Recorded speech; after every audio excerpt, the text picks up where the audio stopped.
دوستشون دارم. خواننده مورد علاقه کیه؟ خواننده مورد علاقه‌م داریوش. آقای داریوش. بابا اصلا بهتون نمیخوره خانم. چرا؟ چی میخوره مثلا؟ چی گوش بدن؟ نمیدونم. اون که میگفت تو که چشمات خیلی قشنگه، رنگ چشمات خیلی عجیبه و اینا. چرا من باید اونو گوش بدم؟ نه میگم بهتون گفتی چی میخوره اون بهتون میخوره. یا 25 بند و اینا. نه فقط داریوش. داریوش بازی یعنی. اصلا عجیب غریب دوست دارم دیگه. داریوش خالی یعنی؟ داریوش پرم مگه داری؟ نه یعنی داریوش خالی که آخه. چرا؟ خیلی آهنگاش قشنگه که. داریوش خالی یعنی چی؟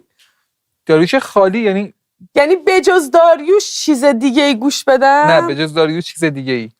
خب چرا اینو درست نمیپرسی؟ داریوش خالی یعنی چی؟ معصومیتت داره اذیتم میکنه. نه آخه داریوش خالی یعنی چی؟ یعنی هیچ چی همراهش نباشه؟